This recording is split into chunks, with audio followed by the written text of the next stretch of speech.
Uma ceia, eu tenho falado sobre posicionamento e o assunto rendeu de ceia a ceia sobre posicionamento.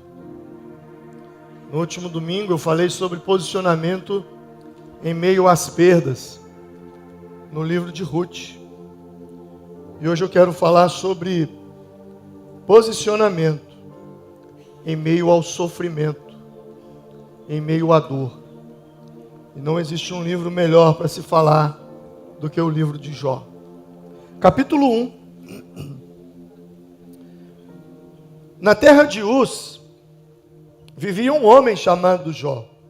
Agora presta atenção em quem esse homem era. Um homem íntegro e justo. Temia a Deus e evitava fazer o mal. Tinha ele 7 filhos e 3 filhas. Possuía 7.000 ovelhas, 3.000 camelos, 500 juntas de boi, 500 jumentos. Tinha muita gente a seu serviço. Era o homem mais rico do Oriente.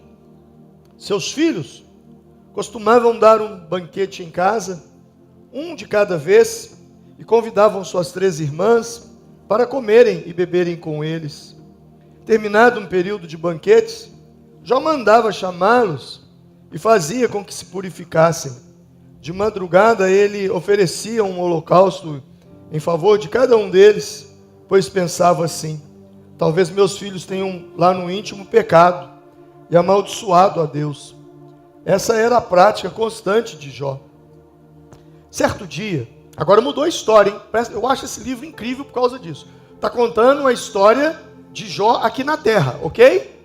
Agora a chave vira.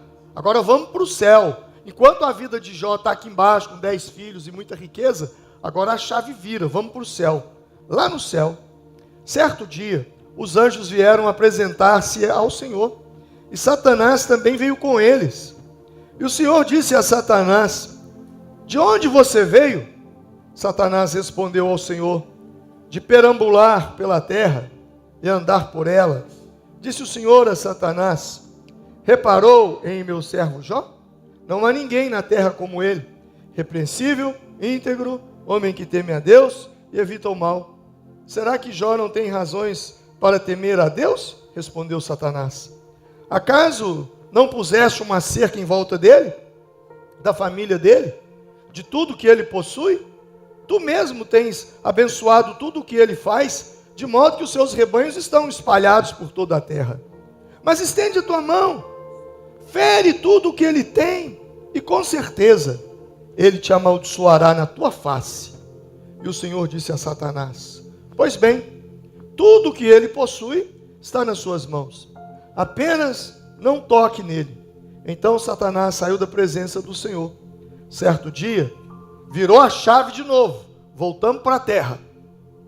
Certo dia, quando os filhos e as filhas de Jó estavam num banquete, comendo e bebendo vinho na casa do irmão mais velho, um mensageiro veio a dizer a Jó: os bois estavam arando, os jumentos estavam pastando por perto, quando os sabeus os atacaram e os levaram embora, mataram a espada os empregados. Eu fui o único que escapou para lhe contar. Enquanto ele ainda estava falando, chegou outro mensageiro e disse: fogo de Deus caiu do céu, queimou totalmente as ovelhas e os empregados. Eu fui o único que escapou para te contar. Enquanto ele estava falando, chegou outro mensageiro e disse: vieram os caldeus entre 3 bandos, atacaram os camelos e os levaram embora, mataram a espada os empregados. Eu fui o único que escapei para contar para você. Enquanto esse ainda estava falando, chegou o outro e disse: seus filhos e suas filhas estavam num banquete, comendo e bebendo vinho na casa do irmão mais velho, quando de repente um vento muito forte veio do deserto, atingiu os 4 cantos da casa, que desabou. Eles morreram, e eu fui o único que escapou para contar para você. Ao ouvir isso, Jó levantou-se, rasgou o manto, rapou a cabeça, então prostrou-se com o rosto em terra, em adoração, e disse: saí nu do ventre da minha mãe, e nu voltarei. O Senhor deu, o Senhor o levou. Louvado seja o nome do Senhor. Em tudo isso, Jó não pecou e não culpou a Deus por coisa alguma. Capítulo 2, versículo de número 4. Pele por pele, respondeu Satanás, um homem dará tudo o que tem por sua vida. Estende a tua mão e fere a sua carne e os seus ossos, e com certeza ele amaldiçoará na tua face. O Senhor disse a Satanás, pois bem, ele está nas tuas mãos, apenas poupe a vida dele. Satanás saiu da presença do Senhor e afligiu Jó com feridas terríveis, da sola dos pés ao alto da cabeça. Então Jó apanhou um caco de louça e com ele se raspava, sentado entre as cinzas. Então sua mulher lhe disse, você ainda mantém a sua integridade? Amaldiçoa a Deus e morra. E ele respondeu, você fala como uma insensata, uma louca. Aceitaremos o bem dado por Deus e não o mal? Em tudo isso, Jó não pecou com seus lábios. Capítulo 42, apenas alguns versículos. Versículo 12. O Senhor abençoou o final da vida de Jó mais do que o início. Ele teve 14.000 ovelhas, 6.000 camelos, 1.000 juntas de bois, 1.000 jumentas. Também ainda teve 7 filhos e 3 filhas. A primeira filha deu o nome de Gemima, a segunda de Késia e a terceira de Queren-Apuque. Em parte alguma daquela terra havia mulheres tão bonitas como as filhas de Jó, e seu pai lhes deu herança junto com os seus irmãos. Depois disso, Jó viveu 140 anos. Viu seus filhos e os descendentes deles até a 4ª geração, e então morreu em idade muito avançada. Meu Deus, que história, hein?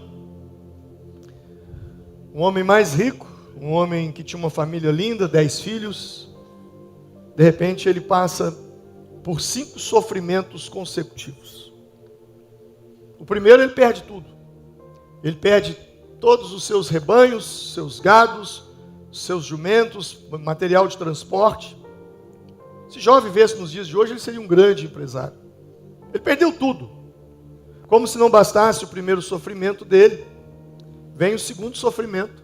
Os filhos estavam celebrando numa casa, veio um tornado, um vento forte, e derrubou a casa, e os 10 filhos, imagina você botar 10 filhos em 10 caixões, e velar 10 filhos no mesmo dia.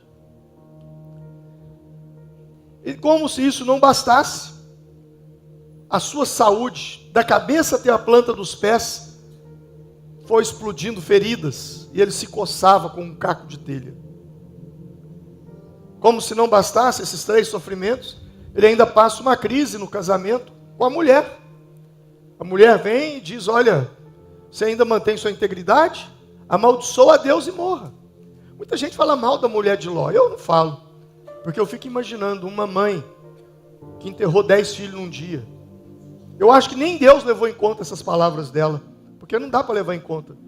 Uma coisa é eu virar e falar, amaldiçoa a Deus. Outra coisa é uma pessoa que perdeu 10 filhos. 10 filhos que ela gerou no ventre. 10 filhos que ela esperou 9 meses por cada um deles. E Deus ama tanto essa mulher, que observe que em tudo o que aconteceu, nada aconteceu com ela. Nada. Tanto é que depois Jó tem mais 10 filhos lá no final, e com quem? Com ela. Ela podia ter chutado o balde e largado Jó, não, mas apesar de tudo, ela ainda permaneceu fiel ali. Eu acho interessante porque, por que o diabo não tocou nela? Por quê? Porque Deus estava guardando Jó. Guardando Jó, não ela, mas a Bíblia diz lá em Gênesis, que quando duas pessoas, um homem e uma mulher se casam, eles não são mais 2, mas são uma só carne. Por isso Deus guardou ela. Ela era uma só carne com Jó. E como se tudo isso ainda não bastasse, riqueza, filhos, casamento, ainda ele arruma uns amigos, os amigos da onça, que vêm culpar o Jó por tudo aquilo. Qual o pecado que você cometeu para você estar vivendo isso? Não, confessa para nós, você tem um pecado oculto? Você estava adulterando? O que você estava fazendo? Gente, que a teologia deles é assim: se você está sofrendo, é porque você está em pecado. Você conhece gente assim? Então, esses eram os amigos de Jó, que por causa de uma situação, eles vêm acusar a Jó. Jó passa por tudo isso, tudo isso. Eu fico imaginando, meu Deus, como que uma pessoa consegue suportar tudo isso? E a resposta é simples. Não tão simples, mas é básica. Posicionamento. Mesmo em meio à dor, mesmo em meio ao sofrimento, mesmo em meio às perdas, aquele homem manteve o seu posicionamento. Ele chegou a dizer, quando falar amaldiçoa seu Deus e morra, ele disse o seguinte: saí nu no ventre da minha mãe, e nu eu voltarei para a terra. O Senhor Deus, o Senhor levou, bendito seja o nome do Senhor. Esse homem se posicionou. Agora, foi um posicionamento tranquilo? Claro que não. Esse homem estava todo destruído, por dentro, por fora. A graça de Deus estava sobre ele, o favor de Deus estava amparando a vida desse homem. É impossível uma pessoa passar por tudo isso sem se perder na vida. Mas ele não, ele mantém firme a sua fé, ele mantém firme a sua cabeça. Esse texto mostra para mim e para você que todos nós podemos passar por sofrimentos. Mesmo sendo crentes, mesmo servindo a Deus, mesmo sendo um homem íntegro, temente a Deus e que se desvia do mal, como o Senhor falou sobre ele. Todos nós podemos passar. Talvez alguns de vocês estão passando por alguma dor. Talvez você que está aqui nessa manhã, você está passando por um sofrimento. Você perdeu as coisas, talvez você não perdeu as coisas, mas você está vivendo de um luto, de um filho, ou de um pai, de uma mãe, de um marido, de uma esposa, de um avô, de uma avó, de um neto. Ou quem sabe você está vindo de uma enfermidade, uma doença que veio no seu corpo e você não sabe como se livrar disso. A medicina já te desenganou sobre isso e você está nessa situação. Ou quem sabe até mesmo passando por um casamento conjugal, uma crise no casamento conjugal. Ou quem sabe sendo acusado por pessoas que você achava que eram seus amigos e agora estão te acusando. Luta, sofrimento, todos nós vamos passar. Mas eu e você precisamos entender que Deus usa o sofrimento, Deus usa a dor para nos lapidar. Deus não desperdiça sofrimento na vida do seu filho, da sua filha.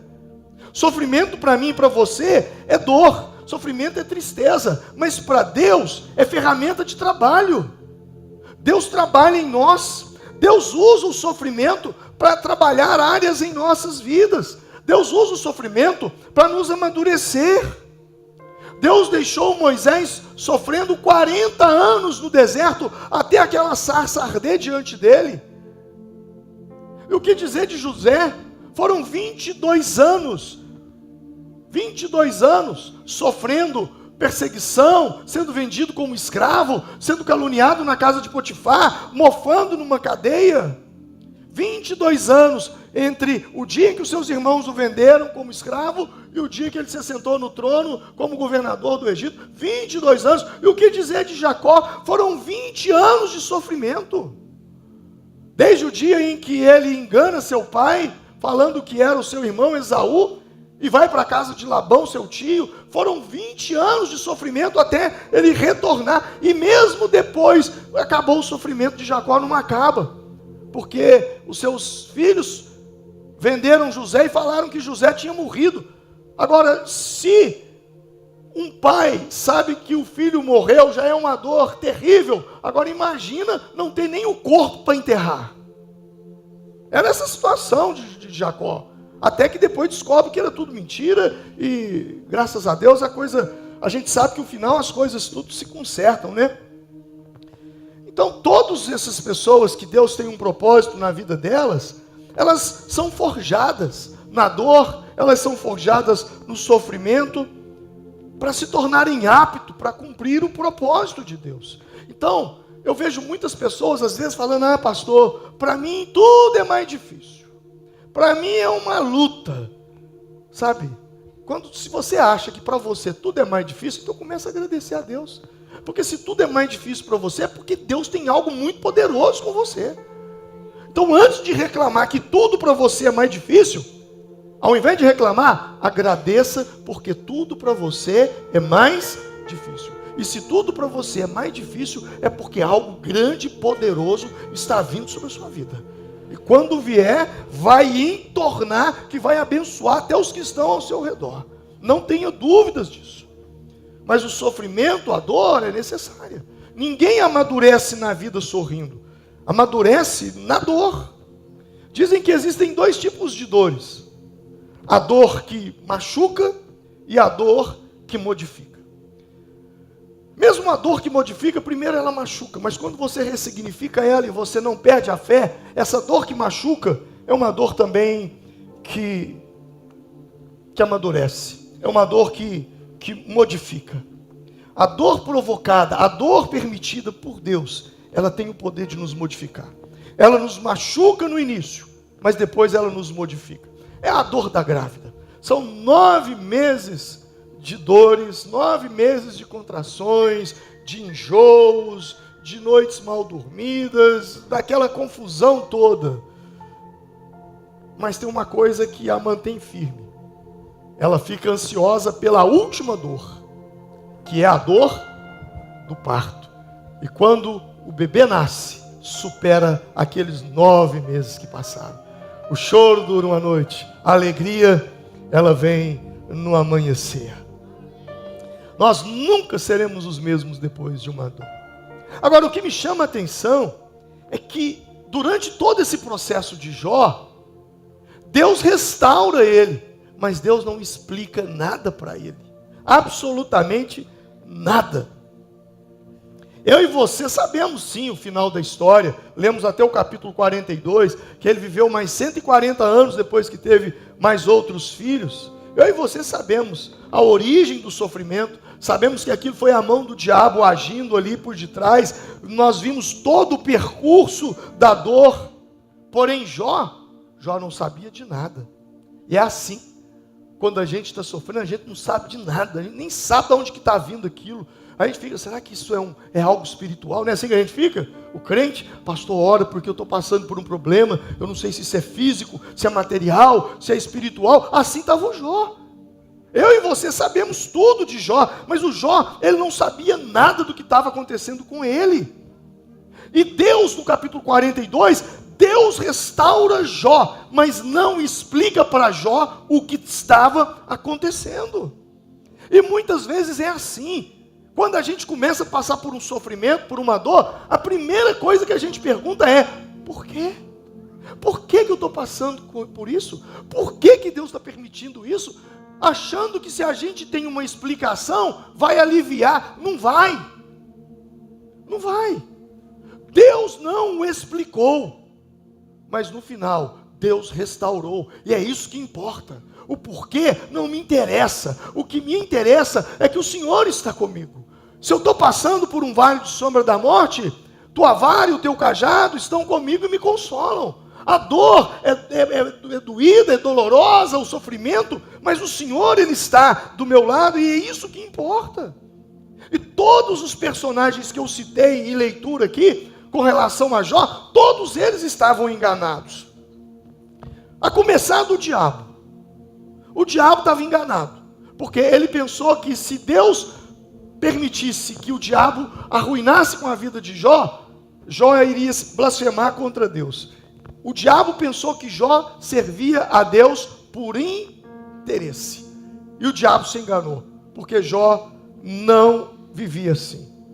A mulher de Jó também estava enganada, porque ela estava errada, porque ela disse: amaldiçoa esse Deus e morra. Já pensou se o Jó tivesse escutado o conselho dela? Marido, escute a sua esposa, mas tem hora que não tem que botar o pé no freio. Esposa, escute o seu marido, mas tem hora que tem que botar o pé no freio. Será que ele tem razão? Será que ela tem razão? A gente precisa escutar. É bom, na multidão dos conselhos há sabedoria, mas a gente precisa se aconselhar com pessoas diferentes. Eu fico vendo algumas pessoas da igreja, algumas mulheres ou alguns homens que estão, o casamento não está bem, está por um fio para acontecer um divórcio, e aí ele vai se aconselhar com quem? Em vez de procurar um pastor, uma pessoa de Deus, um irmão de Deus, vai procurar um outro divorciado que está lá no mundo quebrando tudo. O que essa pessoa vai falar para ele? que essa pessoa tem para ensinar para ele? Quebra tudo, larga de ser bobo. Então, na multidão dos conselhos há sabedoria. Até mesmo em algumas questões médicas. Eu me lembro de um irmão que foi aqui da nossa igreja, não está aqui com a gente mais. Esse irmão foi diagnosticado com uma enfermidade no coração. E ele tinha que fazer uma cirurgia que naquela época ficava em mais de 20 mil reais. E aí os irmãos começaram a fazer uma vaquinha. Eu falei, não, eu tenho um amigo que é cirurgião em Belo Horizonte. E o cara é crente, é pastor, amigo meu. Eu vou ligar para ele, vou pedir para ele atender esse irmão. E esse pastor atendeu, esse pastor que é cirurgião, ele atendeu. E aí ele falou, não, eu vou chamar os melhores de Belo Horizonte, porque ele é um cara de muita influência. E todos eles examinaram esse irmão. E falaram, não, você não precisa de fazer essa cirurgia, não, você está ficando doido. Isso já tem uns 15 anos, o irmão está aí firme que nem um coco. Então a gente precisa de mais opiniões às vezes na vida. Em determinadas situações, a gente precisa de mais opiniões. Mas opiniões de gente que tem condição de dar. Porque senão você vai afundar cada vez mais no buraco. E os amigos de Jó também estavam errados, porque achavam que aquilo era pecado dele. Ah, você está assim porque você pecou contra Deus. Conta para nós o seu pecado. E até o Jó também estava errado. Por quê? Porque na cabeça de Jó, quem estava fazendo tudo aquilo era Deus. Deus estava afligindo ele. Deus mandou o raio do céu. Deus mandou o vento que derrubou a casa e matou os filhos. Mas não era. Era o diabo que estava por detrás daquilo. Deus, claro, permitiu, mas quem estava direto era o inimigo. Então eu e você precisamos entender que no final de tudo, Deus restaurou o Jó. Mas Deus não me explicou nada. Não tem um capítulo que diz, ó, você está passando por isso, por causa disso, aguenta firme, tarará. Deus não trabalha dessa forma. Deus às vezes não nos explica.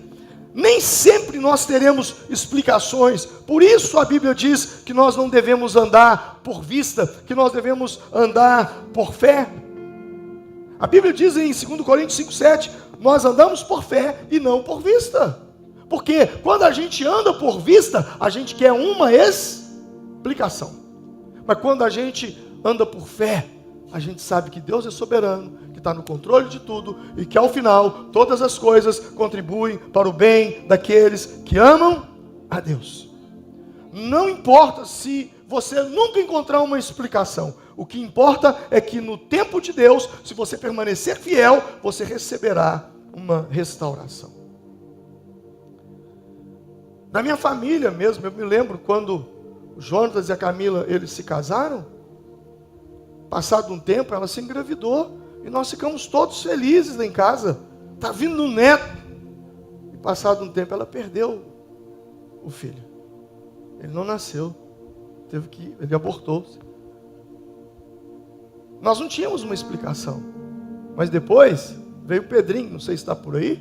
A Alice eu vi passando por aqui, pegando a avó dela. É assim. Quando a Raquel, está aí Raquel, não sei se está aí também, se engravidou de gêmeos, e veio a notícia que um dos meninos não tinha o nariz, não tinha a nuca. Vocês lembram disso?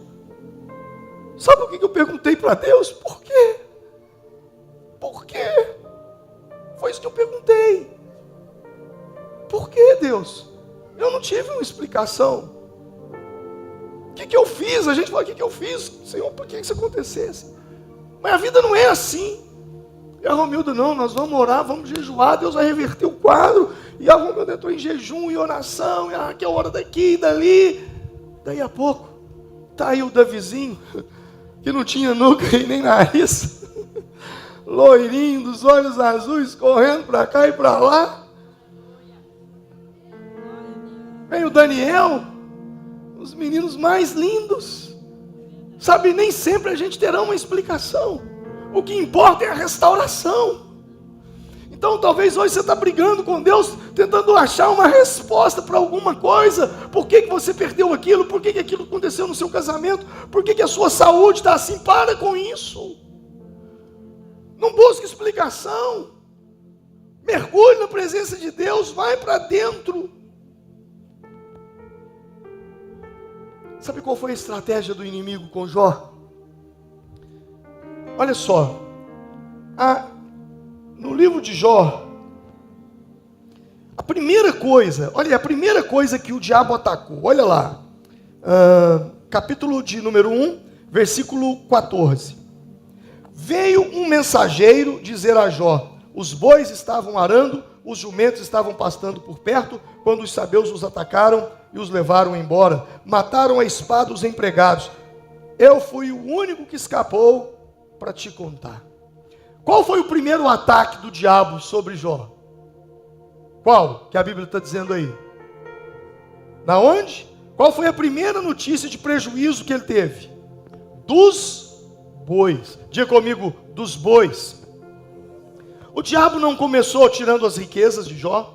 O diabo não começou tirando a casa de Jó. O diabo não começou tirando a saúde de Jó. O diabo não começou atuando no casamento de Jó. O diabo não começou matando os filhos de Jó. Mas ele começou roubando os bois. Diga comigo, bois. E por que o diabo usou para atacar os bois? Sabe por quê? Porque Jó era um adorador a Deus. A Bíblia diz que ele adorava o Senhor com sacrifícios e holocaustos. E os bois eram dados em holocausto. Quando o diabo atua roubando os bois, ele queria que Jó parasse de adorar a Deus. Porque se Jó para de adorar a Deus, ele já tinha resolvido tudo o que ele queria atuar na vida de Jó. A Bíblia então diz que ele atacou as primeiras notícias de prejuízo foram as dos bois. Porque o diabo, ele sabia que Jó era um adorador. E se ele roubasse os bois, Jó não podia mais adorar. Mas aí é que vem o posicionamento. Quando ele perde tudo, olha o que diz o versículo 20. Ao ouvir isso, Jó levantou-se, rasgou o manto, raspou a cabeça, e então prostrou-se com o rosto em terra. Prostrou-se com o rosto em terra em quê? Em adoração. E disse: saí nu do ventre da minha mãe, e nu partirei. O Senhor deu, o Senhor o levou. Bendito seja o nome do Senhor. Sabe, o diabo quebra a cara aqui agora. Por quê? Jó rasga as vestes e ele adora a Deus. Ele adora a Deus. E sabe por que ele adora a Deus? Hebreus capítulo 13, versículo 15.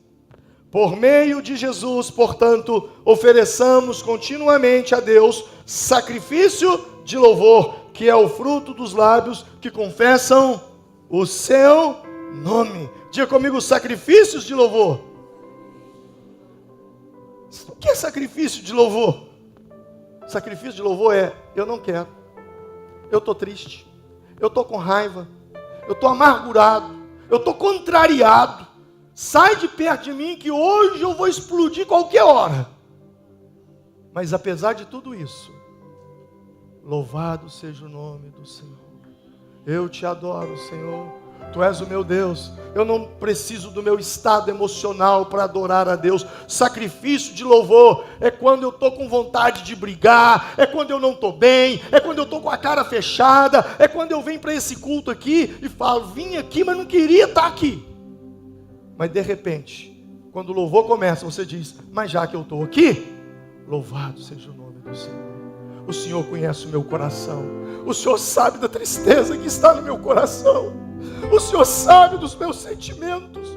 Não há sentimento bom em mim nessa manhã. Não há sentimento bom em mim nessa noite. Mas eu te louvo, Senhor, servindo a Deus com prejuízo, deixando tudo, seguindo a Ti, Senhor. A música que nós cantamos agora há pouco. Eu não preciso estar bem para louvar a Deus. É quando eu não quero cantar, é quando eu não quero levantar minhas mãos, é quando eu não quero bater palma. Você precisa entender uma coisa. Você precisa entender que não é sobre a sua vontade. Você precisa atropelar o seu eu, levantar suas mãos dando glória a Deus. Aí alguém diz: ah, pastor, mas eu não sou hipócrita, eu não estou sentindo. Eu tenho que ser sincero com os meus sentimentos. Não, você não tem que ser sincero com os seus sentimentos. Seus sentimentos são mentirosos. Eles já mentiram para você muitas vezes. Quantas vezes que você se decepcionou e depois não era bem aquilo? Quantas vezes que você se entristeceu e não era aquilo? Quantas vezes você foi enganado pelos seus sentimentos? Você não tem que ser leal. Você não tem que ser fiel aos seus sentimentos. Seus sentimentos são mentirosos. Seus sentimentos são enganosos. Quantas vezes seus sentimentos mentiram para você? Jeremias capítulo 17, verso 9 diz: o coração é mais enganoso do que qualquer outra coisa. E a sua doença é incurável. Quem é capaz de compreendê-lo? O seu coração mente para você. Você não tem que ser fiel às suas emoções. Você não tem que ser fiel ao que você está sentindo. Porque muitas vezes suas emoções, elas mentem para você. Pare de ouvir as suas emoções e comece a dizer a elas como elas devem se comportar. Não seja fiel às suas emoções. Jó perdeu tudo, perdeu seus filhos, perdeu tudo. E a Bíblia diz que ele raspou sua cabeça, rasgou suas vestes, prostrou-se em terra em adoração. Não é sobre o que eu estou sentindo. Deus usa o sentimento para nos moldar, para nos trabalhar.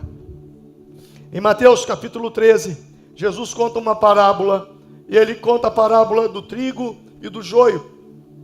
O trigo é uma planta boa, ela dá a farinha, produz a farinha que produz o pão, produz o bolo e tantas outras coisas. Mas o joio não, o joio é uma planta que nasce no meio do trigo com a finalidade de destruir o trigo. Naquela época de Jesus, eles acreditavam que o joio, ele era venenoso. As mulheres usavam o joio para fazer aborto. Assim se criam naquela época. E Jesus fala do trigo e do joio. É a igreja, é trigo e joio. Então, você tem muito trigo pregando, mas você também tem joio pregando. Você tem trigo cantando, mas você também tem joio cantando. Você tem trigo que é obreiro, mas você também tem joio que é obreiro.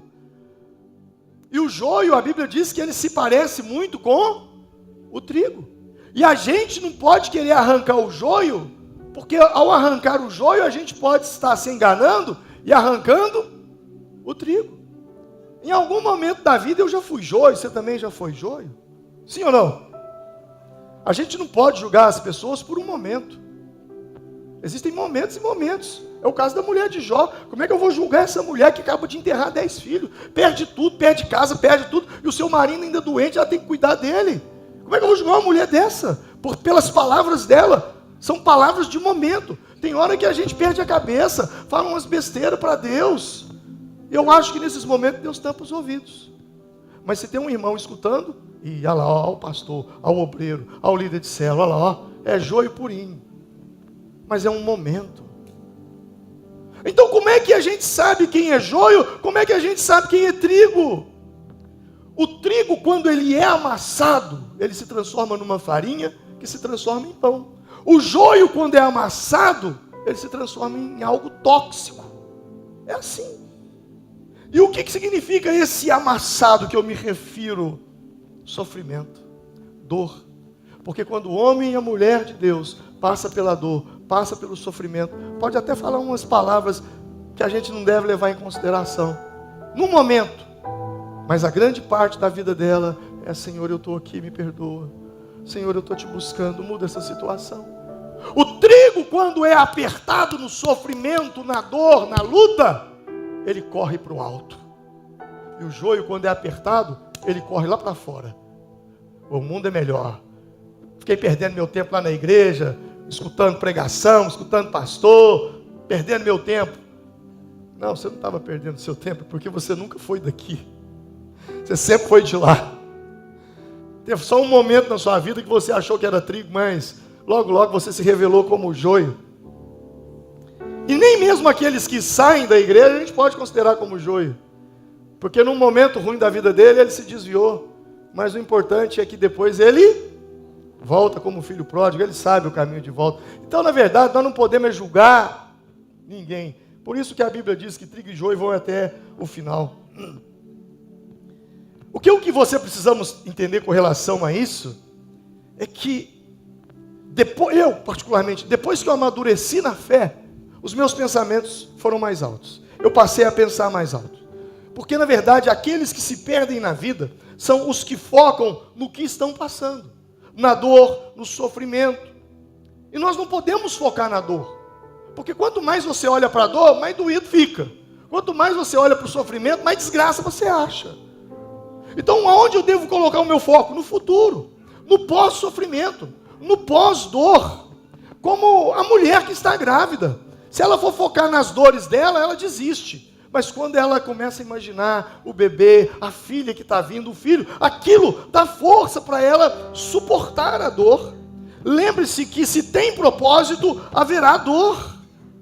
Eu gosto muito das palavras de Paulo, quando ele diz assim, ele passando por uma luta tão grande, mas sabe o que ele diz? Porque a nossa leve e momentânea tribulação produz para nós um peso eterno de glória muito excelente. Olha, uma leve e momentânea, eu estou passando por um momento de uma tribulação, e essa tribulação produz um peso, o quê?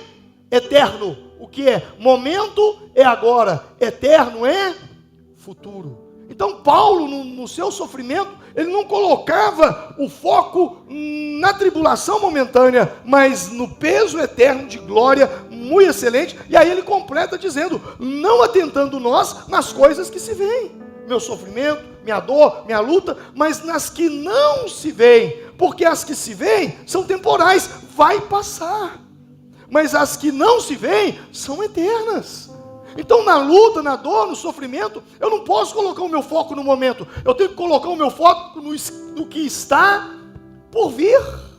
E se de tudo Deus não me curar, não me libertar, não me transformar na minha saúde física, você perdeu? Não, perdi não, agora é que eu ganhei, porque eu tenho uma vida eterna. Me preparei durante todo esse tempo de crente para esse momento. Porque, irmãos, todo esse tempo de crente que a gente se prepara, tomando ceia, fazendo isso, fazendo aquilo, se abstendo disso, fugindo daquilo outro, é para que um dia a gente possa ter um encontro com o Senhor. Então eu não posso colocar o meu foco no momento. A Bíblia diz que o choro dura uma noite, mas a alegria vem. Agora, sofre quem coloca o foco no choro da noite. Se você está vivendo no momento do choro da noite, coloca o teu foco na alegria que vem pela manhã. É aí que a gente tem que colocar o nosso foco, é aí que a gente tem que olhar. Mas Jó, ele tem uma descoberta. Eu desafio você, ler Isaías capítulo 40 em casa. Jó, ele tem uma grande descoberta. E qual é a descoberta de Jó? É a descoberta que Isaías diz. Isaías diz assim no capítulo 40, versículo 12: quem mediu as águas na concha da mão, ou com um palmo definiu os limites do céu? Quem jamais calculou o peso da terra? Gente, quanto que a terra pesa? Quem jamais calculou o peso da terra? Ou pesou os montes na balança e as colinas nos seus pratos? Sabe, Jó descobriu isso. Se Deus mede os céus a palmos, se Ele mede os oceanos na concha da sua mão, se Ele conhece todas as estrelas e as chama pelo nome, Isaías 40, 15 diz, na verdade, as nações são como um pingo, uma gota que sobra do balde. Para Ele, são como o pó que resta na balança. Ele pesa as ilhas como se fossem um pó fino. Se Ele olha para o mundo inteiro, vê as nações como um pingo d'água no balde, você acha que esse Deus, que mede os céus com os palmos, que mede o oceano com a concha da mão, que conhece todas as estrelas e as chama pelo nome, esse Deus, que vê todas as nações como um pingo d'água do balde, você acha que Ele não é poderoso para cuidar da sua vida? Você acha que Deus está encrencado com os seus problemas? Com aquilo que você está passando? Quando você sabe que o seu Deus é o Todo-Poderoso, Ele dirige os céus, Ele dirige a terra, Ele domina sobre os anjos, Ele conta as estrelas, Ele controla o ar, Ele controla o mar, Ele controla os rios, Ele controla o universo. Você acha que Ele não é capaz de cuidar dos problemas da sua vida? Então que Deus é esse? Jó descobre a grandeza de Deus. Jó descobre o poderio e a soberania de Deus sobre todas as coisas. E é esse posicionamento que te leva a descobertas. Jó, ao invés de ficar reclamando, murmurando, ele usa o que sobrou. E o que sobrou, pastor? Se ele perdeu casa, se ele perdeu as suas riquezas, se ele perdeu a sua saúde, se ele perdeu os seus filhos, o que sobrou? A fé. Somente a fé. Então eu digo, em meio às perdas, tem duas coisas que a gente não pode perder: a cabeça e a fé. Se você não perder a cabeça e se você não perder a fé, você conquista tudo de novo. Somente um homem maduro na fé é capaz de dizer o que ele disse no capítulo 13, no versículo 15: ainda que ele me mate, nele esperarei. Contudo, defenderei os meus caminhos diante dele. Somente um homem que entendeu a eternidade é capaz de dizer: depois que o meu corpo estiver destruído e sem carne, ainda assim eu verei a Deus. Eu o verei com os meus próprios olhos, eu mesmo e não outro, como o meu coração anseia dentro de mim por isso. Só um homem que entendeu a eternidade é capaz de dizer isso. Um homem, Jó, ele perdeu tudo, mas não perdeu o mais importante, a sua fé. E nas profundezas do seu sofrimento, ele tira fôlego e grita: eu sei que o meu Redentor vive e que no fim ele se levantará sobre a terra. Aleluia! Te exaltamos, Senhor. Aleluia. Um homem que se posiciona no meio da dor, ele descobre. E o que ele descobre? Capítulo 42, verso 2: bem sei que tudo podes, e que nenhum dos teus planos podem ser frustrados. Não há descoberta mais importante para a nossa vida do que essa. Quão grande é o seu Deus, quão poderoso é o seu Deus. Quando Jó disse isso: bem sei que tudo podes, e nenhum dos teus planos podem ser frustrados. Esse é o tipo de frase que parece assim: depois que Deus restaurou tudo, estava tudo normal, agora Deus multiplicou a riqueza dele, Deus lhe deu filho, Deus restaurou tudo, aí ele vem e diz assim: bem sei que tudo podes e que nenhum dos teus planos podem ser mudados. Não, nós estamos falando do capítulo 42, do versículo 2, nada tinha mudado ainda. Jó estava no caos, Jó estava no sofrimento, e mesmo no sofrimento ele diz: bem sei que tudo podes, e que nenhum dos teus planos podem ser frustrados. Quando ele disse isso, as circunstâncias ainda não tinham mudado, mas o conceito mudou, algo dentro dele mudou. Não foi a realidade circunstancial que mudou, mas foi a visão sobre Deus que mudou. E aí, a restauração, ela não acontece quando as coisas mudam. Não. O capítulo 42 depois, começa a falar o que Deus fez por ele. Mas na verdade, a chave virou, foi quando ele diz: bem sei que tudo podes, que nenhum dos teus planos podem ser frustrados. E quando você vai para o capítulo 42, vamos para lá que eu já vou quase que terminar já. Sabe, capítulo 42, versículo 10. Depois que Jó orou pelos seus amigos, o Senhor o tornou novamente próspero e lhe deu em dobro tudo o que ele tinha antes. Eu estou falando do versículo 10. Agora, bem sei que tudo podes, ainda está no versículo 2. É quando você olha no meio do caos e diz: Senhor, eu sei que tu podes todas as coisas. Ouça o que eu vou te dizer: a restauração não acontece quando as coisas mudam. A restauração não acontece quando o seu casamento, que estava destruído, ele é reconstruído. A sua saúde que estava perdida, volta. A restauração não acontece quando tudo aquilo que você perdeu na vida, você adquire novamente. Não. A restauração acontece quando nada disso ainda aconteceu diante dos seus olhos, mas alguma coisa aconteceu dentro de você. Porque aquilo que acontece dentro de você é mais poderoso para mudar aquilo que acontece fora de você. A restauração não acontece quando as coisas mudam. A restauração, ela acontece quando a sua mente muda, quando você compreende as verdades espirituais com clareza e você diz: eu sei que tudo podes, eu sei que o Senhor controla o universo, que o Senhor controla as estações do ano, eu sei que o Senhor controla até o coração dos políticos. Vamos brigar com o presidente da república, vamos caçar briga, vamos explodir tudo. Se você é um homem e uma mulher de Deus e crê na Bíblia, Provérbios 21:1 diz: o coração do rei é como um rio controlado pelo Senhor, e ele o dirige para onde quer. Entendeu? O coração do presidente Lula, o coração do presidente Bolsonaro, o coração do presidente Biden, o coração do primeiro-ministro Netanyahu de Israel, o coração do rei, onde ele é como um rio controlado por quem? Pelo Senhor.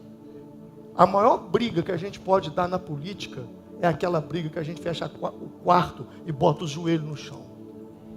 As outras podem até produzir algum efeito, mas quando você olha pelas histórias de avivamento que aconteceram na face da terra, como aconteceu com Robert Evans, como aconteceu com John Wesley, os avivamentos que mudaram a história do mundo, eles vieram de um povo que colocava o joelho no chão e falava com Deus.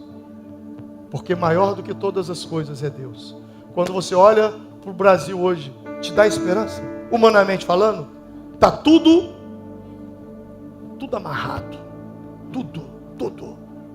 Poder judiciário, poder executivo, poder legislativo.